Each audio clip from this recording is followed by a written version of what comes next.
do senador Requião, caro juiz Sérgio Moro, caro doutor Silvio Rocha, senhores senadores, senhores juízes aqui presentes. É com imensa satisfação que eu retorno a esta casa para participar de mais um desses debates temáticos sobre, agora, a Lei de Abuso de Autoridade. Eu começo tendo como pano de fundo as questões que se têm colocado nesse contexto e referentes, inclusive, à minha experiência como presidente do Supremo e do CNJ. Um pouco antes de assumir a presidência do Supremo Tribunal Federal, ainda na condição de vice-presidente, eu recebi a visita de uma comissária da ONU para Direitos Humanos.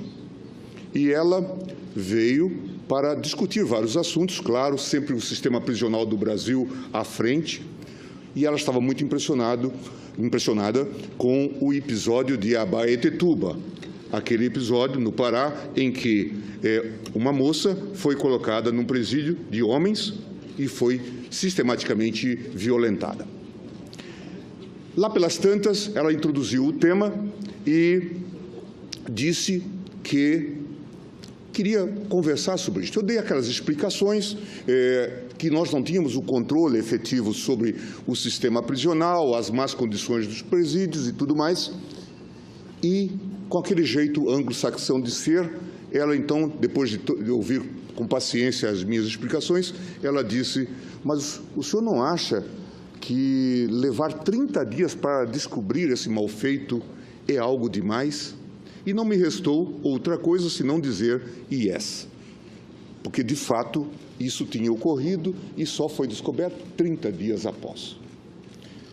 Eu, pelo menos, prometi a mim mesmo, presidente, que, quando chegasse ao CNJ, enfrentaria a questão do sistema prisional. E o fiz. Começamos com os mutirões carcerários e libertamos, nesse período, 22 mil pessoas que estavam presas indevidamente. Encontramos pessoas presas. Encontramos um caso no Ceará, senador Tasso, um sujeito preso há 11 anos provisoriamente. E pensávamos que isso já era o fim de todas as violações.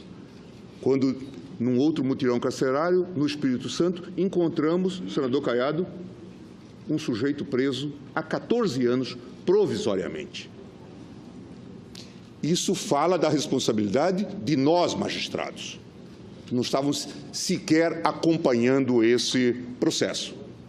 Casos como tais, juiz Sérgio Moro, de evidente abuso de autoridade. Foi nesse contexto, inclusive, que nós começamos a discutir a necessidade do refazimento da lei de abuso de autoridade, e estabelecendo, inclusive, aquilo que antes não acontecia. A obrigatoriedade. Quando eu comecei esse trabalho no Supremo, encontrei muitos juízes, talvez a maioria dos juízes da execução penal, que nunca tinha visitado um presídio, senador Jorge Viana. Essa é uma realidade. E isso se procurou mudar. Portanto, essa é uma história. Questão das algemas. Foi o Supremo Tribunal Federal que colocou essa questão na agenda ao aprovar uma súmula, para dizer que não era necessário usar as algemas, a não ser naqueles casos recomendados. Claro que haverá discussão. Para isso, o tribunal estabeleceu que era preciso que houvesse a devida fundamentação, nada mais do que isto.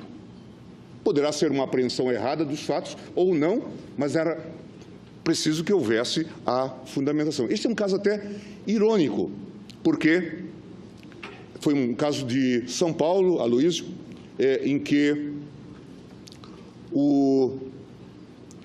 uma juíza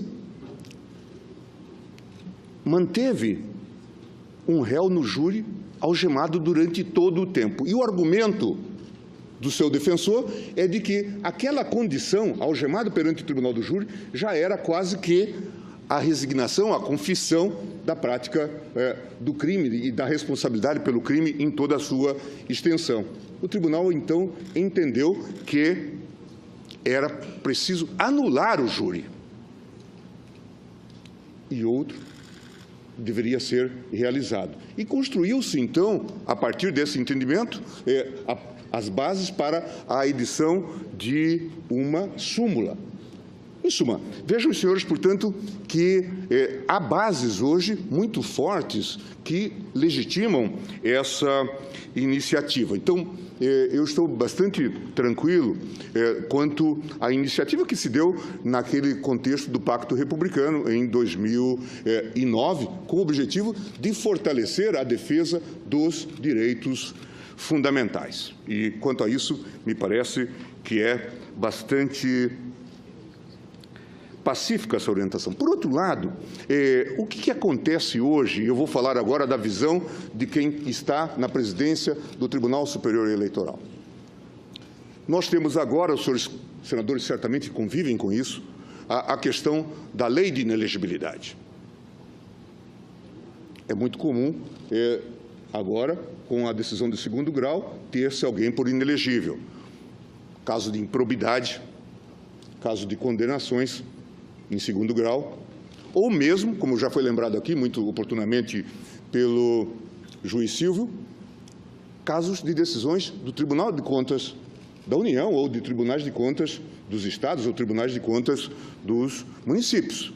Isso leva à inelegibilidade, o que é uma pena muito grave para quem milita na vida política. Essa lei, como os senhores sabem, a lei complementar, que é de 2010, foi aprovada também num contexto de lei objeto de um grande apoio popular, de iniciativa popular, e pouco antes do limite do princípio da anualidade, da aplicação do princípio da anualidade, os senhores tiveram que fazer uma aprovação, e esta lei tem coisas interessantíssimas.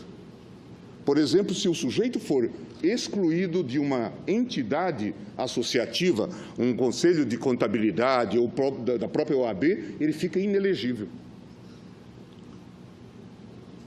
Quase que se esqueceram de dizer que a exclusão do Corinthians, da Sociedade Corinthians, ficaria também inelegível. Para os senhores verem, e isto veio de uma lei de iniciativa popular, ou casos de renúncia para evitar um processo. Nós tivemos recentemente um caso do Paraná em que o indivíduo, detentor do mandato, renunciou ao mandato para não ser submetido a um processo. Depois, a Justiça veio e disse que ele não praticara aquele crime, era crime de costumes, questão de pedofilia ou coisa do tipo. E ele, então, pediu que fosse anulada aquela inelegibilidade que se estava lhe aplicando, e o tribunal acolheu. Acho que a vida é muito mais complexa. E aí vem o argumento, mas é lei de iniciativa popular. Com todo o respeito, precisamos olhar com atenção também os projetos de iniciativa popular. Eu hoje frequento muito São Paulo e aprendi que quem contrata o Sindicato dos Camelôs, em uma semana consegue 300 mil assinaturas. Portanto, não vamos canonizar iniciativas populares. A propósito do tema, objeto da preocupação, eu concordo com as observações aqui feitas de que o projeto pode e deve ser aprimorado, de que nós devemos, tanto quanto possível, trabalhar na ideia de tipos cerrados. Certamente encontrar a melhor condição para que, de fato, possamos distinguir práticas comuns, rotineiras, e eu vou, inclusive, fazer chegar ao senador Requião e ao presidente do Senado propostas nesse sentido que nós elaboramos no âmbito do meu gabinete, no Supremo Tribunal Federal, inclusive com a assessoria de juízes. Em casos que já foram, inclusive, aqui versados sobre a impropriedade do artigo 9º ou a possibilidade de um crime de hermenêutica. Acho que é preciso que haja um esforço no sentido desse aperfeiçoamento. E concordo que haja esforços nesse sentido, porque o propósito, obviamente, não é criminalizar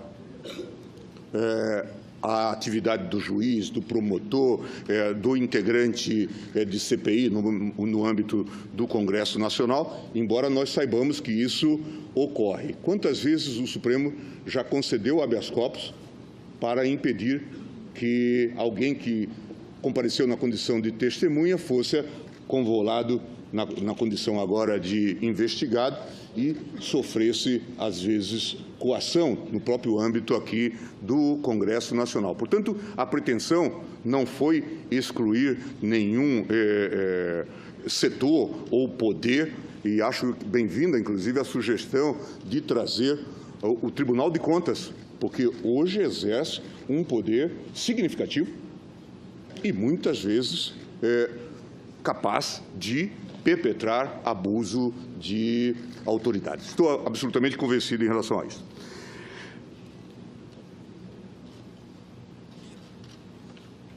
Eu gostaria também de dizer que, com a experiência já de anos, nós temos nessas questões e nesses debates, que nós, agentes públicos, agentes políticos do Judiciário, e que hoje já foi citado Bobbio, não devemos ceder à tentação de procedermos o combate ao crime mediante qualquer prática abusiva. Há um texto histórico de Bobbio em que ele dizia: se a lei ceder. Era uma reclamação, uma reflexão sobre a situação na Itália no combate ao terrorismo. E ele recomendava que não fossem aprovadas leis excepcionais para o combate ao terrorismo, porque esse era o valor do Estado de Direito. Isto não poderia ser feito. Por isso também não compactuo, não compartilho da ideia de que esse não é um momento azado para aprovar a lei. Qual seria o momento azado? Qual seria o momento adequado para discutir esse tema? De um projeto que já tramita no Congresso há mais de 7 anos. Como se fazer esse tipo de escolha do momento? Acho, inclusive, Sérgio Moro, com toda a honestidade intelectual, e para que ninguém suspeite de que nós tenhamos relação de inimizade, estou até participando, contribuindo com um livro que sai em homenagem ao Sérgio, e com um artigo. Mas qual é o momento? A Lava Jato não precisa de licença especial para fazer as suas investigações. Os instrumentos que aí estão são mais do que suficientes, como qualquer outra operação. A rigor, se nós formos olhar, a própria legislação, e eu acompanhei isso na época ainda na condição de agente de governo, a lei que veio complementando a Lei de Responsabilidade Fiscal, a Lei 10.028, introduziu um artigo, o 339, no Código Penal. Deu uma nova redação. Acho que é um dispositivo ao qual não se tem prestado atenção, dizendo o seguinte: denunciação caluniosa, dar causa à instauração de investigação policial, de processo judicial, instauração de investigação administrativa, inquérito civil ou ação de improbidade administrativa contra alguém, imputando-lhe crime de que sabe inocente. Esse dispositivo está hoje no Código Penal, é o artigo 339, e, portanto, hoje já existe uma norma positivada com esse perfil. Claro que sempre haverá aquelas situações limítrofes, em que vai se dizer, mas qual é a situação adequada? Ao lado dessas situações limítrofes, temos também as situações inequívocas de abuso. Quando alguém ficar preso, senador Requião, por 11 anos provisoriamente, creio que não há dúvida de que há abuso. E não se pode falar de crime de hermenêutica. Aqui, de fato, há uma negligência realmente contumaz e irresponsável. Então, a mim me parece que é oportuno que se discuta esse projeto com toda a abertura mental, com toda a abertura de espírito, e que se discuta nesse momento. Até porque operações vão continuar ocorrendo. Teríamos que, daqui a pouco, então, buscar um ano sabático das operações para fazer para que o Congresso pudesse deliberar sobre um tema como esse? Não faz sentido algum. O que todos nós temos que ter é a consciência de que devemos atuar dentro dos parâmetros estabelecidos. Se os senhores repararem, abram o artigo 5º, os senhores vão ver que desde o artigo 5º, inciso 35, até a sua parte final, são direitos processuais ou processuais penais. O que esta lei está fazendo é nada mais, nada menos do que estabelecer que esses direitos que frequentemente são vilipendiados não sejam mais vilipendiados, ou que se dê um instrumento de defesa, de proteção. E ela não foca necessariamente juiz, Ministério Público, atinge o guarda da esquina, onde se cometem abusos a toda hora. Recentemente eu participei de um curso de alunos do nível secundário sobre cidadania, e colocando lá várias questões, valor da Constituição e tudo mais, e um deles me perguntou, menino que vem aqui do Paranoá, professor, o senhor sabe explicar por que a gente... E aí era um menino de cor. Por que a gente está vindo da escola com uma mochila e o carro da polícia nos vê e já manda a gente entrar no camburão? Essa é a realidade das pessoas. É a entrada na favela sem mandado. É isso que a lei está punindo. Portanto, nós estamos desfocando o debate. Ou a esse mandado coletivo que se dá porque não se sabe exatamente o endereço onde mora alguém. Portanto, a violação do domicílio ocorre de maneira sistêmica e sistemática. É isso, é essa a nossa realidade. Portanto, senhores senadores, eu encerro dizendo que estou absolutamente convencido da necessidade dessa lei. E quanto mais operações nós tivermos, mais nós necessitamos de limites. Vou tocar num outro tema sensível, a questão do vazamento de informações. Eu, com minhas andanças internacionais, esses dias eu estava em Portugal, e um dos meus colegas, lá português, dizia, é engraçado, vocês brasileiros, vocês divulgam as interceptações na televisão. Eu disse, a nossa ordem jurídica não permite, mas a gente se acostumou a essa violação. Ora, ele não sabia, ele achava que a nossa Constituição e as leis autorizavam esse tipo de vazamento. Tantas vezes ele, passando pelo Brasil, tinha visto isso na Rede Globo. É preciso que haja limites para isso. De forma inequívoca. É preciso que a gente chame as coisas pelo nome. Eu encerro, presidente, dando uma palavra sobre as 10 medidas propostas na Câmara.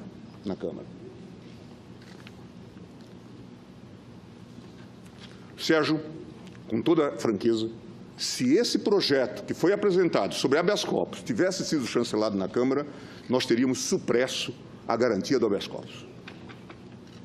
Isso já falei em sessão do Supremo. Portanto, de fato, era uma concepção autoritária. Vejam, senhores,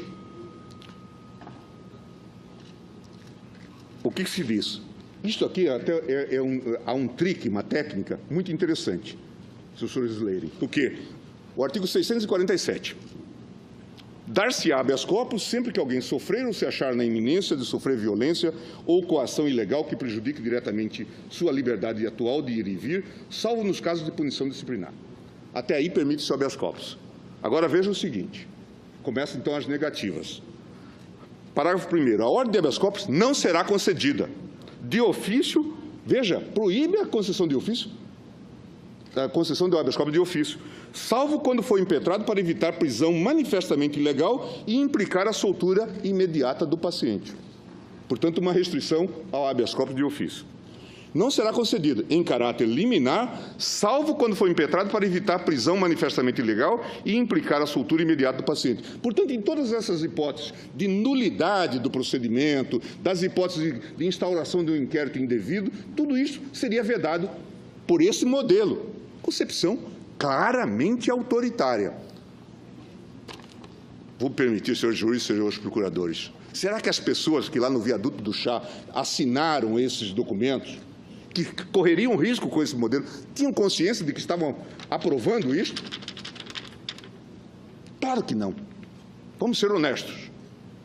Portanto, não venham com o argumento de chancela de 2 milhões de pessoas, porque duvido que as 2 milhões de pessoas tivessem consciência disto, ou de aproveitamento de prova ilícita. Com supressão de instância. Quantas vezes nós, no Supremo Tribunal Federal, concedemos de ofício porque vimos que é uma rombuda ilegalidade. Proibido conceder. Sem prévia requisição de informações ao promotor natural da instância de origem da ação penal, salvo quando for impetrado para evitar prisão manifestamente ilegal e implicar a soltura imediata do paciente. Também proibido o habeas corpus. Isto aqui, na verdade, acabava com o habeas corpus tal como nós o conhecemos hoje. E isto foi apresentado nas 10 medidas. Felizmente, nesse ponto, a Câmara houve por bem rejeitar, porque, de fato, era um atentado. Não quero nem investigar a origem, mas quem escreveu este dispositivo tem propósitos autoritários.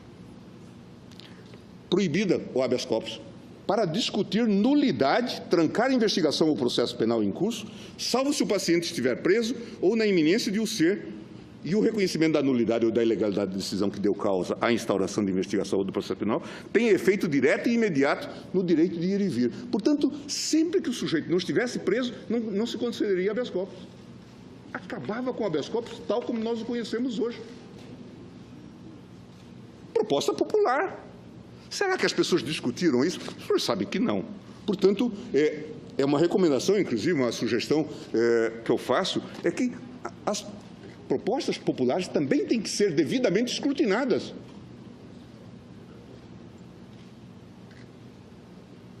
Sob pena de nós validarmos coisas como esta. Nesse ponto, não tenho a menor dúvida, a Câmara andou bem em rejeitar isso, como andou bem em rejeitar a ideia do aproveitamento de prova ilícita, como também aquela coisa do teste de integridade, a tal pegadinha que se concebeu, de feição claramente autoritária. Presidente, eu encerro, desculpe-me por ter extravasado eventualmente o tempo, mas eu queria deixar essas anotações e essas considerações e vou passar também, preocupado com um contorno mais preciso, sugestões que vou passar a Vossa Excelência e ao...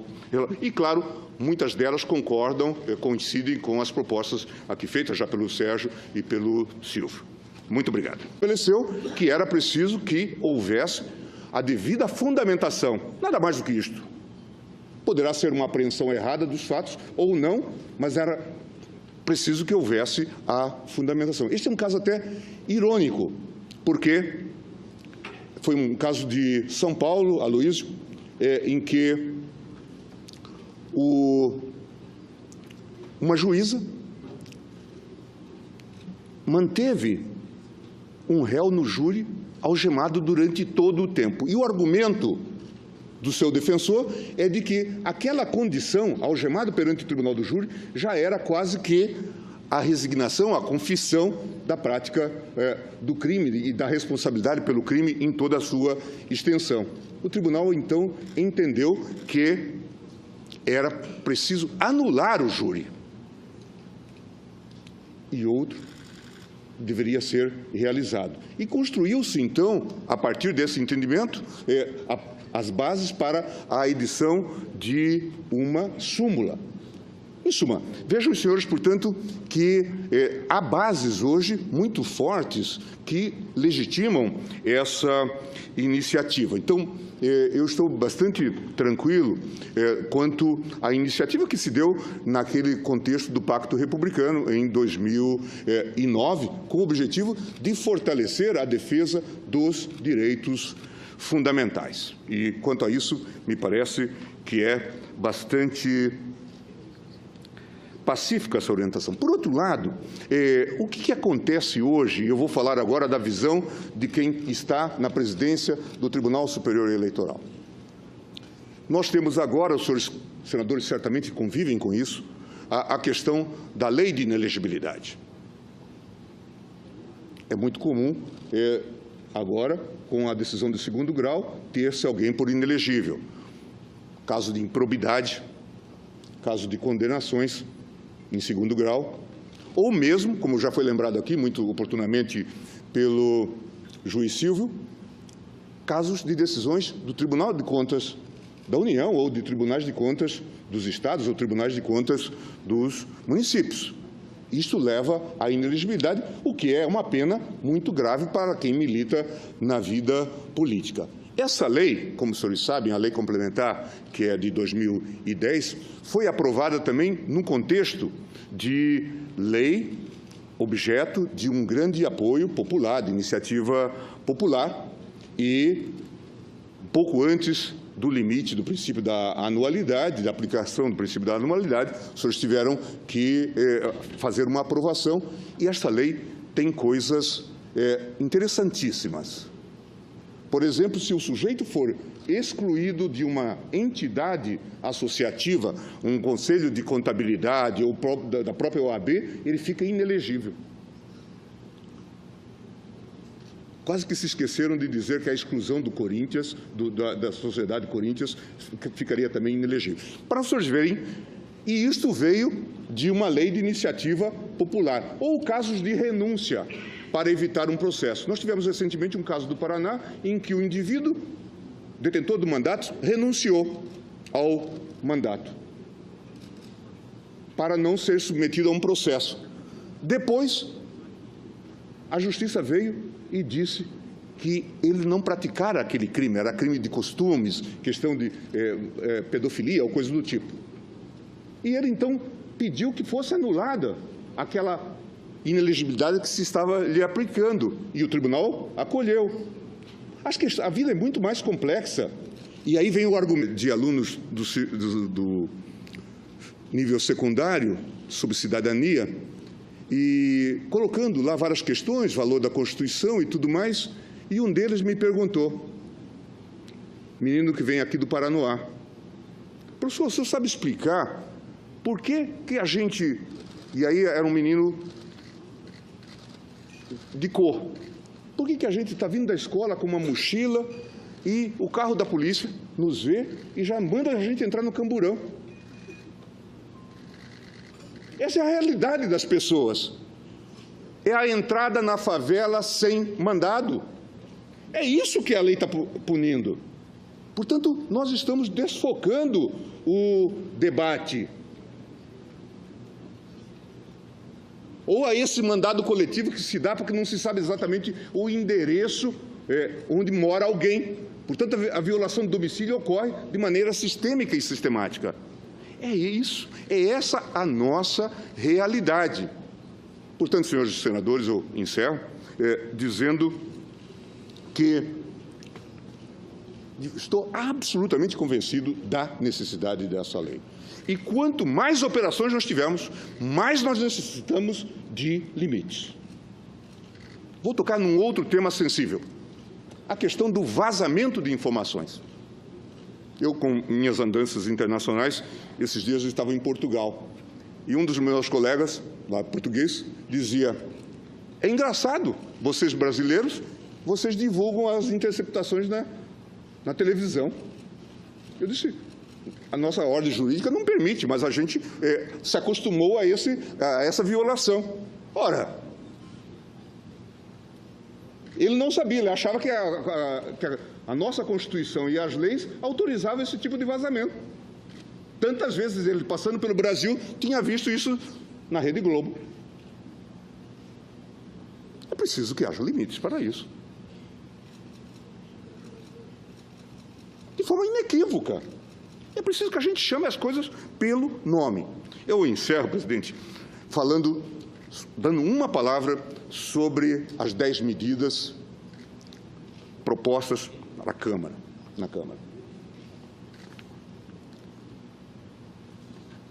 Sérgio, com toda franqueza, se esse projeto que foi apresentado sobre habeas corpus tivesse sido chancelado na Câmara, nós teríamos supresso a garantia do habeas corpus. Isso já falei em sessão do Supremo.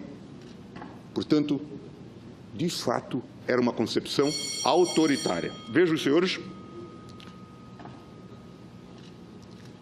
o que se diz. Isto aqui até há um trick, uma técnica muito interessante, se os senhores lerem. Por quê? O artigo 647. Dar-se habeas corpus sempre que alguém sofrer ou se achar na iminência de sofrer violência ou coação ilegal que prejudique diretamente sua liberdade atual de ir e vir, salvo nos casos de punição disciplinar. Até aí permite-se o habeas corpus. Agora veja o seguinte. Começam então as negativas. Parágrafo 1º. A ordem de habeas corpus não será concedida. De ofício, veja, proíbe a concessão de ofício, a concessão do habeas corpus de ofício, salvo quando for impetrado para evitar prisão manifestamente ilegal e implicar a soltura imediata do paciente. Portanto, uma restrição ao habeas corpus de ofício. Não será concedida em caráter liminar, salvo quando for impetrado para evitar prisão manifestamente ilegal e implicar a soltura imediata do paciente. Portanto, em todas essas hipóteses de nulidade do procedimento, das hipóteses de instauração de um inquérito indevido, tudo isso seria vedado por esse modelo. Concepção claramente autoritária. Mas é lei de iniciativa popular. Com todo o respeito, precisamos olhar com atenção também os projetos de iniciativa popular. Eu hoje frequento muito São Paulo e aprendi que quem contrata o Sindicato dos Camelôs, em uma semana consegue 300 mil assinaturas. Portanto, não vamos canonizar iniciativas populares. A propósito do tema objeto da preocupação, eu concordo com as observações aqui feitas de que o projeto pode e deve ser aprimorado, de que nós devemos, tanto quanto possível, trabalhar na ideia de tipos cerrados. Certamente encontrar a melhor condição para que, de fato, possamos distinguir práticas comuns, rotineiras, e eu vou, inclusive, fazer chegar ao senador Requião e ao presidente do Senado propostas nesse sentido que nós elaboramos no âmbito do meu gabinete, no Supremo Tribunal Federal, inclusive com a assessoria de juízes. Em casos que já foram, inclusive, aqui versados sobre a impropriedade do artigo 9º ou a possibilidade de um crime de hermenêutica. Acho que é preciso que haja um esforço no sentido desse aperfeiçoamento. E concordo que haja esforços nesse sentido, porque o propósito, obviamente, não é criminalizar a atividade do juiz, do promotor, do integrante de CPI no âmbito do Congresso Nacional, embora nós saibamos que isso ocorre. Quantas vezes o Supremo já concedeu habeas corpus para impedir que alguém que compareceu na condição de testemunha fosse convolado na condição agora de investigado e sofresse, às vezes, coação no próprio âmbito aqui do Congresso Nacional. Portanto, a pretensão não foi excluir nenhum setor ou poder, e acho bem-vinda, inclusive, a sugestão de trazer o Tribunal de Contas, porque hoje exerce um poder significativo e, muitas vezes, capaz de perpetrar abuso de autoridade. Estou absolutamente convencido em relação a isso.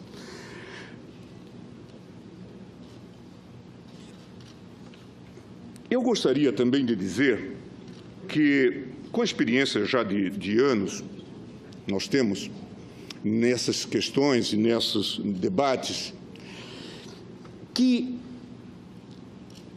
nós, agentes públicos, agentes políticos do Judiciário, e que hoje já foi citado Bobbio, não devemos ceder à tentação de procedermos o combate ao crime mediante qualquer prática abusiva.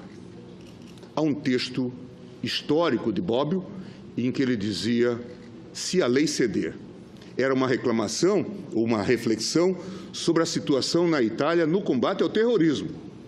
E ele recomendava que não fossem aprovadas leis excepcionais para o combate ao terrorismo, porque esse era o valor do Estado de Direito. Isto não poderia ser feito. Por isso também não compactuo, não compartilho da ideia de que esse não é um momento azado para aprovar a lei. Qual seria o momento azado? Qual seria o momento adequado para discutir esse tema?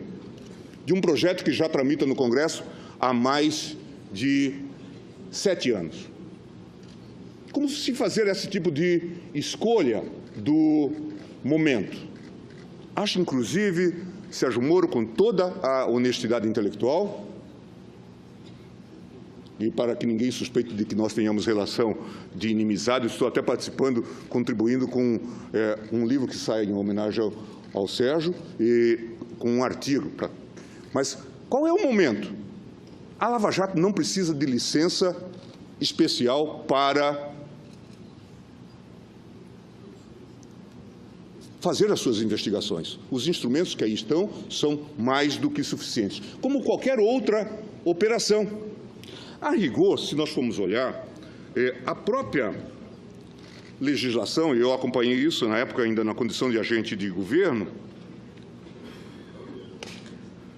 a lei que veio complementando a Lei de Responsabilidade Fiscal, a Lei 10.028, introduziu um artigo,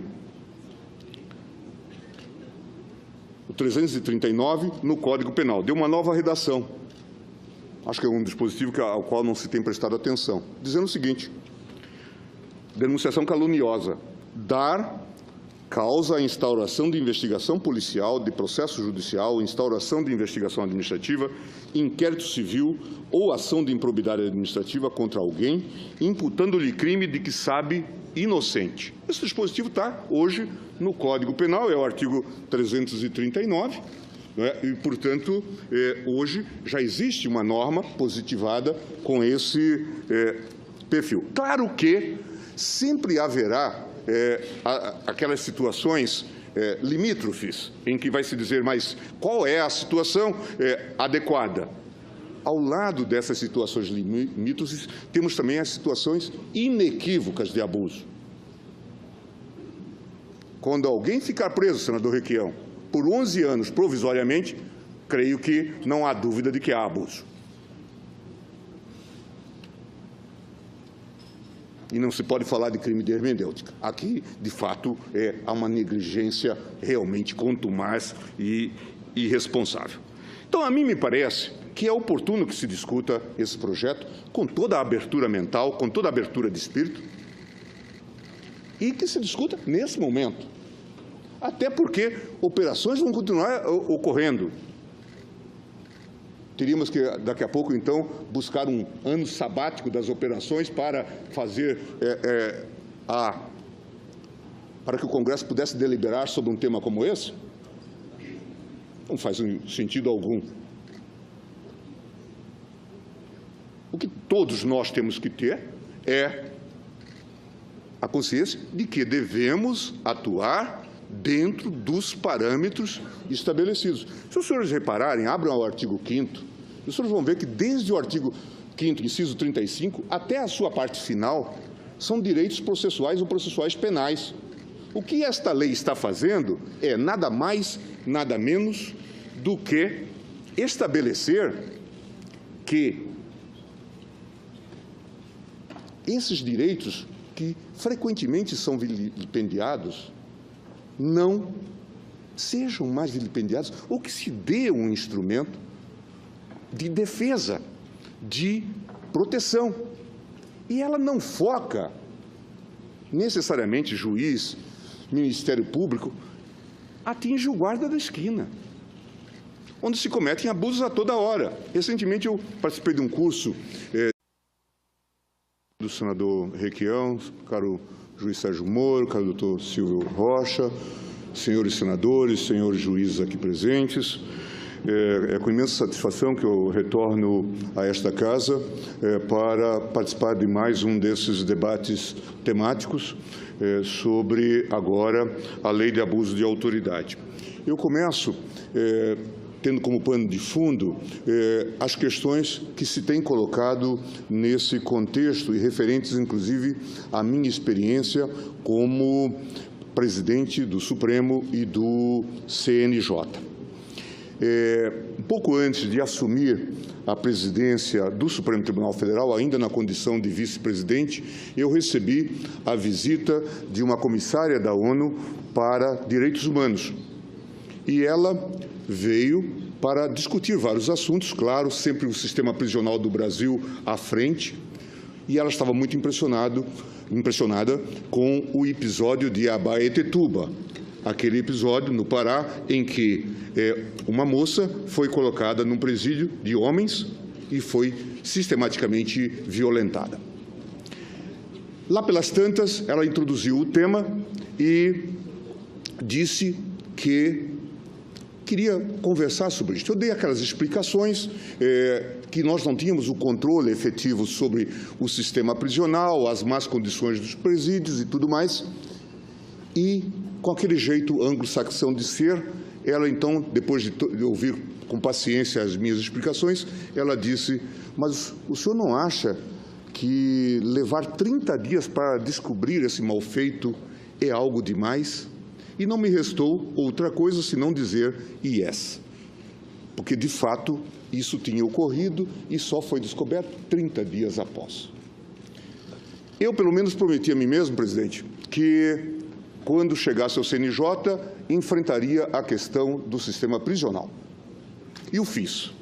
Começamos com os mutirões carcerários e libertamos, nesse período, 22 mil pessoas que estavam presas indevidamente.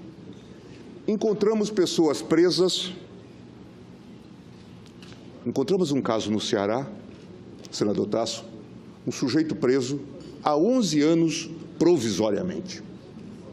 E pensávamos que isso já era o fim de todas as violações. Quando, num outro mutirão carcerário, no Espírito Santo, encontramos, senador Caiado, um sujeito preso há 14 anos provisoriamente. Isso fala da responsabilidade de nós, magistrados. Não estávamos sequer acompanhando esse processo. Casos como tais, juiz Sérgio Moro, de evidente abuso de autoridade. Foi nesse contexto, inclusive, que nós começamos a discutir a necessidade do refazimento da lei de abuso de autoridade, e estabelecendo, inclusive, aquilo que antes não acontecia. A obrigatoriedade.